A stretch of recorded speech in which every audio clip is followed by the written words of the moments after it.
Hello mga kabarangay, so before day ko magsugod sa akong voice over sa akong video, mga Jisata, Our Father in Heaven, the Creator of the heaven and the universe, the Alpha and the Omega, the beginning and the end.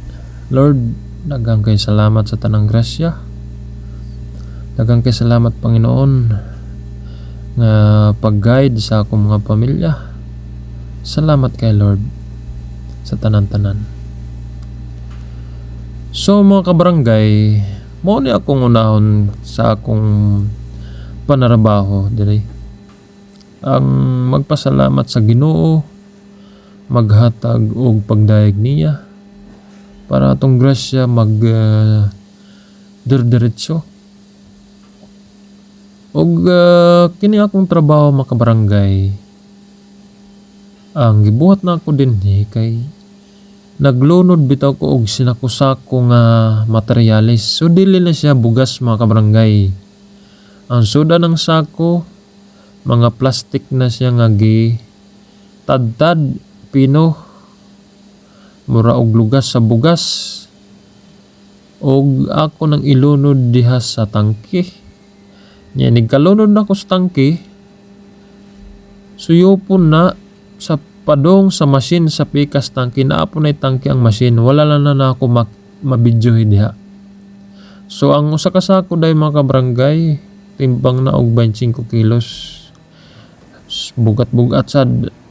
So kinahanglan gyud nga mubin ang atong tuhod kung malsa, kay dili na mubin ay delikado gyud mag-crack ang bato. So inigkapuno na mga kabarangay,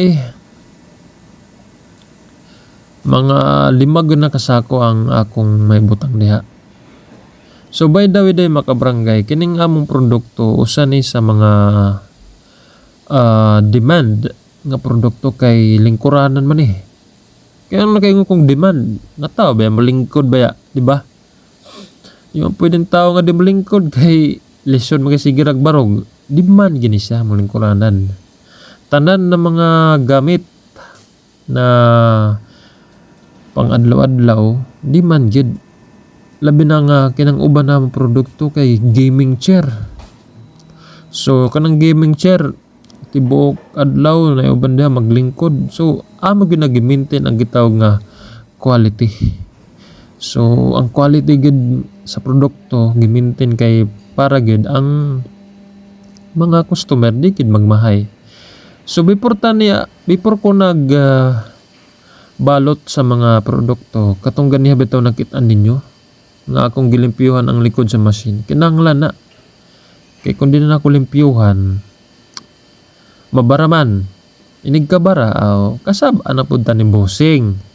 So kanang akong gibuhat dia kuha na siya, kanang alert kuha na kay kina akong partner diri man pwede na siya nga maglimpyo kay busy pud siya og tubang sa produkto, kay inigkaw man niya og pagsasang diha. Kana dayong sasang mga kabarangay, ang meaning ng sasang blade o magtanggal sa mga bar. Kung kailan mo og bar, di ba, inig gawa sa produkto na may mga bars bar, tanggalon na nimo kay hait man na. So inig sasang ana niya diha, inigbutang dito sa pikas kay init pa man ang mga kabarangay.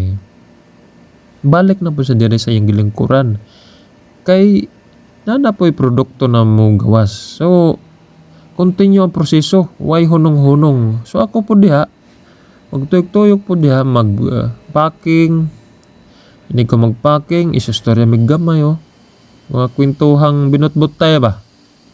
So inig ka man ako diha, ibutang na ako dito sa box kay para ready na for checking. Kay ikaw man na dili pa na siya delivery.